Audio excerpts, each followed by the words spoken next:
It didn't take BYU basketball long. Transfer portal season is in full swing. Breaking down BYU basketball's early movement right here on the Cougar Tracks podcast. Oh, yeah, baby.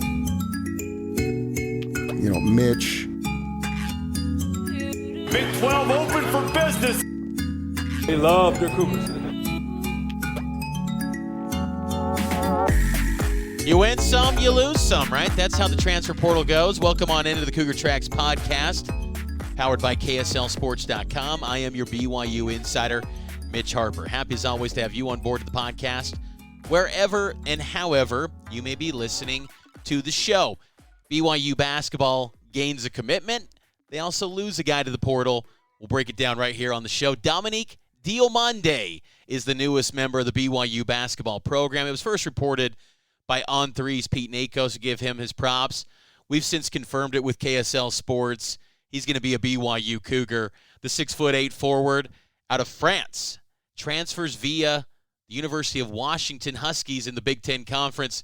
He redshirted this past year at Washington, and he's got 4 years to play for with BYU. We'll break that down. Also, Canon Catchings is on the move. You'll hear my conversation with Canon moments after BYU lost to Alabama.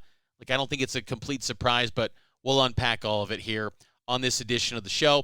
You can subscribe to this podcast on Apple, Spotify, YouTube, wherever you get your podcasts. Leave a 5-star rating and a review.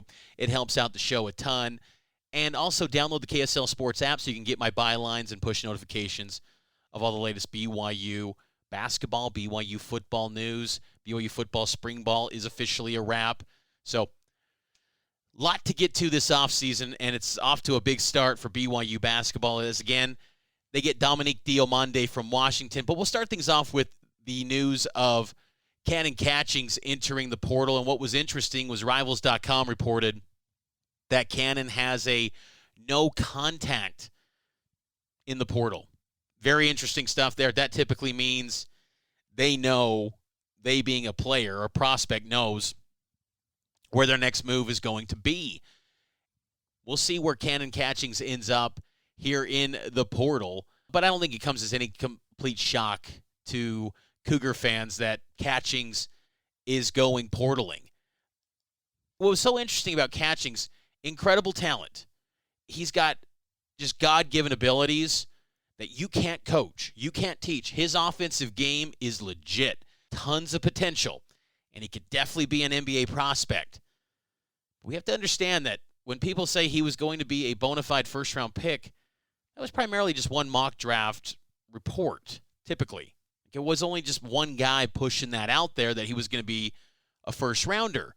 Look, I think it's still possible for Canon Catchings, but clearly the liabilities at times on the defensive end caused BYU to make a change from Canon Catchings to Mawit Mag at that 4 spot.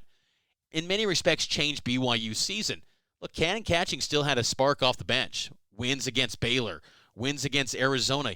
You don't win those games without the play of Canon Catchings in those contests. He was a perfect 8 of 8 from the field against the Baylor Bears in an overtime win against Baylor.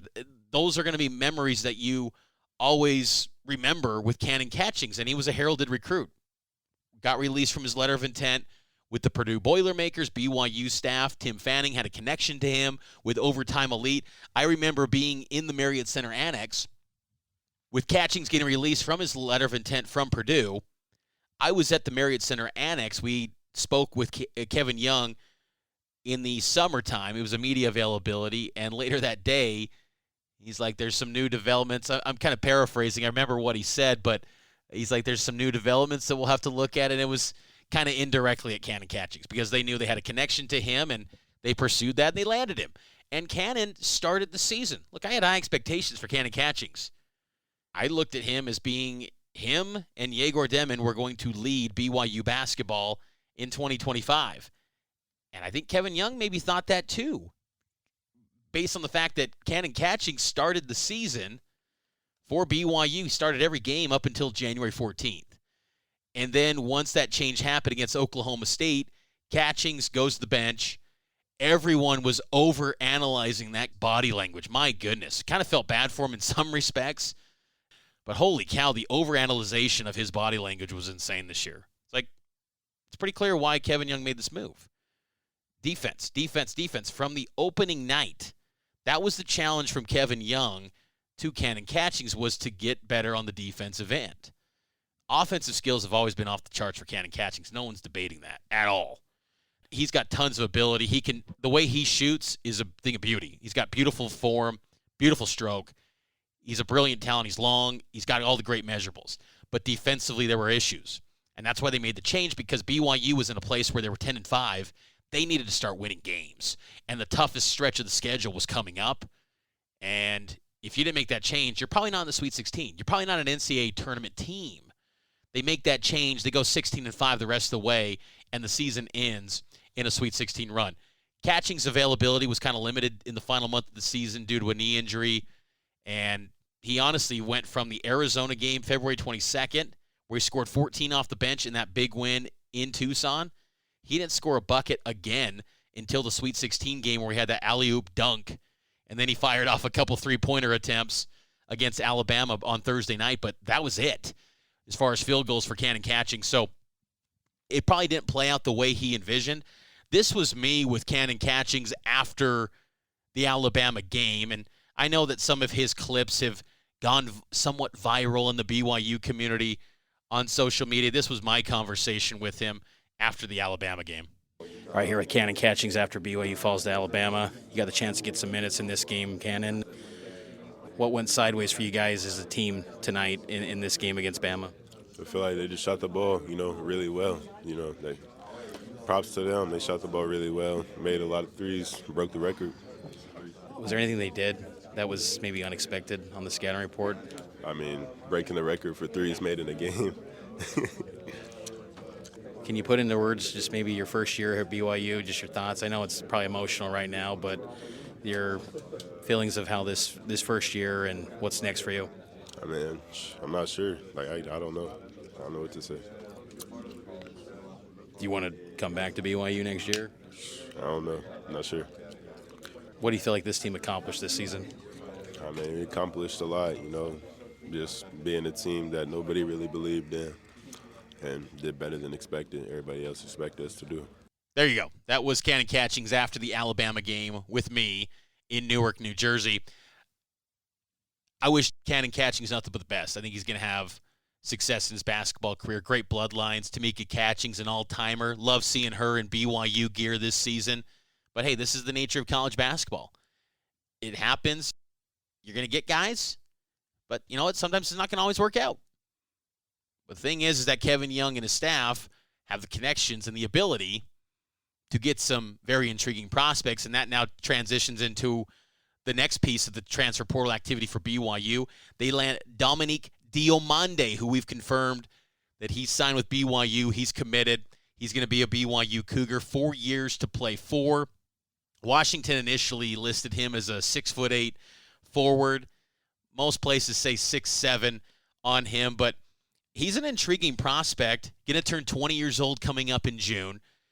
Over the summer, when he initially committed to Washington and Danny Sprinkle, the former Utah State head coach, Diomande was on some mock drafts, maybe a second-round draft pick. And again, it's just one or two mock drafts. It's kind of like Catchings where, there's potential there. There's the measurables. There's that upside, but you got to develop. You got to turn that into actual production to become a draftable guy. But it speaks to the intrigue of a Dominique Diomande and what he could possibly be as he continues to progress in his basketball career, with someone who played for ADA Blois from France, part of the France Pro A under-21 league.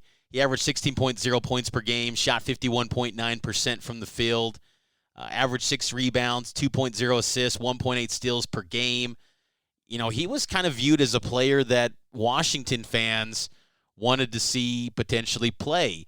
There was some reported issues with a visa getting him to the United States from France, and he was a mid-year enrollee, kind of like Hadim Mbop for BYU. Didn't officially join until mid-year, and then that winter semester kicked in, and he joined the Washington Huskies program, but he never played. Danny Sprinkle redshirted him in an effort to not burn his eligibility and still maintain 4 years to play for. and he's now going to be a BYU Cougar. I look at him, and when you watch some of his highlights, he's got some fast twitch, and I feel like he's super aggressive.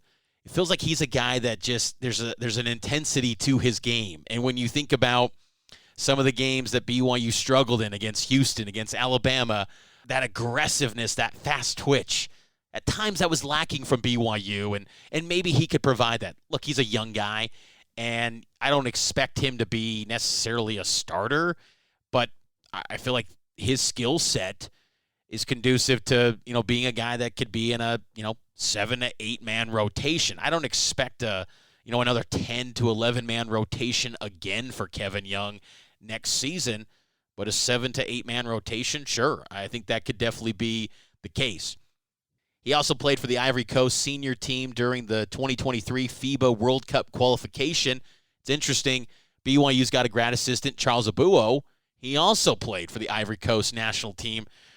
Charles played for the Ivory Coast national team when he was coming up through the ranks before he signed with BYU out of high school. So a little bit of an Ivory Coast connection on BYU staff with Dominique Diomande, who's now the newest member of the BYU Cougars. And you look at BYU's roster now with the movement that's taken place. Canon Catchings is out the door.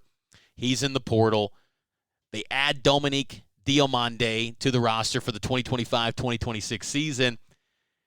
And again, keep in mind this roster is just a live running tracker of what's ahead for next year.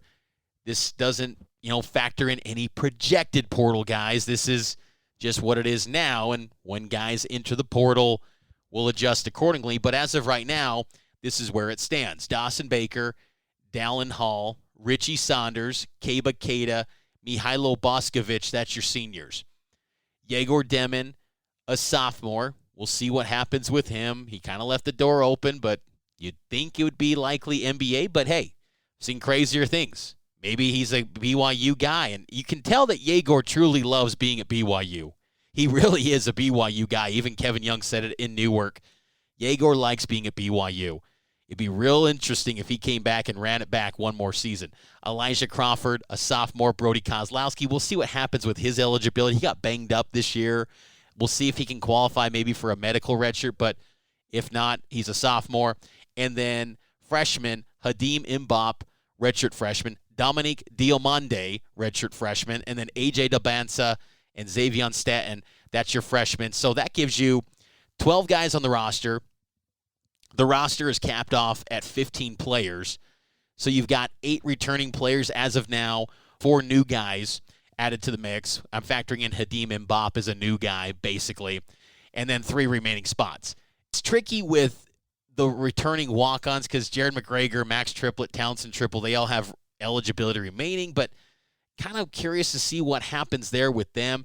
It's going to be probably hard to say to a portal guy, hey, come be 13th player on the rotation, 14th guy on the rotation, or even 15th guy. Like, no one's going to sign up for that out of the portal, I would think. Maybe you can get a high school player that kind of slips through the cracks and can be that guy, or you bring back, Triplett, Triple, McGregor. I know Max Triplett's someone they really wanted to add, and I could see him running it back for another season. He'd be a senior next year. I don't want to say I'll leave them out, but keep in mind that's kind of where the thought process is, to have that wiggle room, to have those openings. I'm not necessarily factoring in them into the equation when putting together this 15-man roster because, like football, there's going to be new roster limits in men's basketball. It's going to be at 15. Everyone's, in essence, a scholarship player, which bumps it up from 13 to 15, but it's a hard cap at 15. So keep that in mind. But that's the roster as it's currently constructed right now. There's also been reports that Tanner Toolson, UVU transfer guard, former BYU Cougar, he's received some interest from BYU. He's apparently, according to report, going to be visiting the Memphis Tigers. So that would be very interesting because Tanner Toolson, I'll tell you, I was watching that WAC tournament game where they were playing Grand Canyon for a chance to go to the NCAA tournament. Tanner Toolson was a baller. And I always felt with him that he was someone that didn't get a fair enough chance at BYU. He initially signed with the Cougars when Mark Pope was the head coach. But, he'd be an interesting player. Maybe it could be a Jake Toolson type story, runs it back once again at BYU with a new head coach at the Cougars. Maybe that could be in the cards potentially for Tanner Toolson. I think that would be interesting. I mean, 6'5", 200 pounds. Tanner Toolson, he had 28 points in that WAC tournament championship game against Grand Canyon. He was a bucket for UVU this year, who was a really good team UVU was this season. So I'll be definitely interested to see where Tanner Toolson lands, but there have been some reports that BYU has been in contact. But as I've stated, though, in the past, I'm just really optimistic about what BYU basketball can accomplish in the future with Kevin Young as the head coach and how they build out rosters. Because in the past, you look at how BYU constructs roster building and you think, how do they compete with this school? How do they compete with that? Well, what's holding BYU back at this point? They've got NIL money. You've seen folks like ESPN's Myron Metcalf. He was the reporter who had that interview with Paul Lillenquist, the booster, who said, "You are not going to outbid us." Metcalf has since said BYU's got the most NIL money. Going to be an exciting week in Provo. So, again, it's all speculation. It's believed, like who's got the biggest war chest. But we do know Kevin Young has been on the record. He says it's competitive. And it's something that put his program in a place to be competitive the moment he took the job. He spoke with Billy Lang, St. Joe's head coach, before he took the BYU job, and Billy Lang told him, you got to know what's going on with the NIL situation at BYU. He explored that and felt comfortable with where BYU was going with NIL, and he has said, Kevin Young, that it's going to be competitive. He talked about the NIL and boosters at the NCAA tournament, and it's a starting point. But then it factors into all the other pieces of what BYU is offering, player development, poster child being Richie Saunders. He was a glue guy at BYU. Now he's an all Big 12 guy and one of the best players in the Big 12. Program with NBA connections. Kevin Young, Will Voigt, Tim Fanning, Jordan Brady, the nutritionist, the strength and conditioning, a lot of NBA connections, the analytics guys, the stats. I mean, you go down and down throughout this program. Doug Stewart, there's NBA connections galore. They're playing in a big-time league. They got a big fan base. And also, this is a new dynamic this offseason. They've got a head coach who now has success at this level. Like last year, Kevin Young was navigating and building a roster with no proven track record at the college ranks. He's got the NBA piece, and now he's got a proven body of work, at least for 1 year, that he can get to the Sweet 16. So it's an interesting dynamic that BYU has in the portal. What's holding them back to go get guys? And I think this Dominique Diomande, intriguing upside, tons of potential. I like it. I think it's a good addition. Like, we'll see what he ends up being. Everyone thought Canon Catchings was going to be just lights out incredible because he was 4-star this, projected first-round guy on one mock draft and this and that. Didn't materialize. What does Diomande do? How does he handle the physicality in a power conference league? With international guys, I think that's always kind of the first question you have, but he seems like someone with some twitch and some aggressiveness, as I noted, that maybe helps the transition a bit with that physicality piece, because that was something that was a real issue for Yegor. It took some time to get kind of familiar with the physicality in the Big 12. When he would get downhill and get to the rim, good things would happen. But that physicality aspect of the conference rattled him in games, and especially early on in Big 12 play. But it's a solid roster right now. There's going to clearly be more player movement. I think you look at any offseason to say, in many respects, you almost have to re-recruit the entire roster over and over and over again every single year. It's just kind of what it is. I hope we get to a point in college sports, and this is just my opinion here, I hope we get to a point where with rev share that you can get a guy and say, okay, this is a 2-year deal. Or if it's a, say AJ DeBanza type, they've got his rights for 4 years. Or his name, image, and likeness. I don't know how that works, but some sort of contract that would say we're locking it up for 2 years at least, 3 years, 4 years, whatever it may be. And if you do want to leave, school's got to pay this sort of money to the school that's losing the player to get them.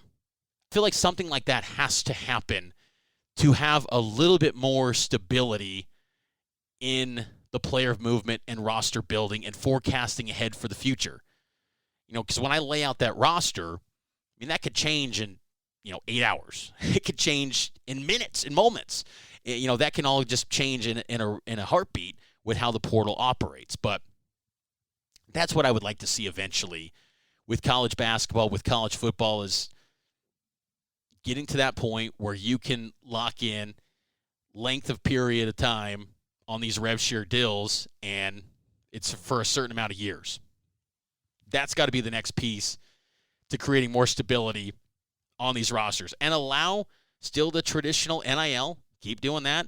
If for the places that don't have the collectives brought in-house or third-party collectives, still make money from those places. Great.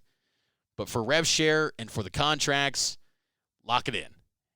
I've always thought that going to the employee model wouldn't be the worst thing in the world. I know these colleges do not want to go to that, but to me, it wouldn't be the worst thing, I think, because then it could create more stability. Because I think for fans, it can be trying to just every year when you kind of forecast ahead, you don't really know who's going to be on the team. You think so-and-so is going to be there. You think this guy's going to be there, but you really don't know. No one knows because everything can honestly change. And you can get players that are committed for weeks on end, and then maybe before the last minute of the portal closing, they get some deal because some school wants to go to plan B, or they missed out on plan A, B, and C. They need to turn to something, and they might be willing to overpay for a guy. They talk to that individual's agency. It's there's so much conversations that this thing is so fluid. But I do think that Kevin Young and his staff have the resources and the personnel to really manage this thing at a high level. Doug Stewart's a great piece to building out with NIL and roster building. They've got a really good staff. Justin Young with the recruiting. They've got the personnel. And that's another thing, too, is that Kevin Young doesn't have to juggle an NBA job. He doesn't have to juggle hiring, assuming he's able to retain his staff. They can just focus on building the roster, and that gives him more time, more resources, and effort to just go all in on evaluating prospects and finding the right needs for his team. But it was a nice pickup getting Dominique Diomande added to the mix, and Canon Catchings is on the move, headed to the transfer portal. But that's going to do it for this edition of the Cougar Tracks podcast. We will keep you updated throughout portal season for BYU basketball, BYU football portal season coming up with the spring window. I don't expect as much activity there for football. Coaches are pretty, I don't want to say content, but pretty happy with what they have coming out of spring ball. Going to unpack a lot from football coming up this next week here on the Cougar Tracks podcast, so stay tuned to that. We're not slowing down in the offseason here on Cougar Tracks. It's going to be locked and loaded because it's some big years ahead for BYU basketball and BYU football. So it's just getting started, and this is kind of the unofficial kickoff to the offseason with the addition of Diomande to the BYU Hoops program. But again, that'll do it for this show. You can subscribe to the podcast, leave a 5-star rating and a review. It helps out the podcast a ton, and I will talk to you next time here on the Cougar Tracks podcast. It's powered by KSLSports.com.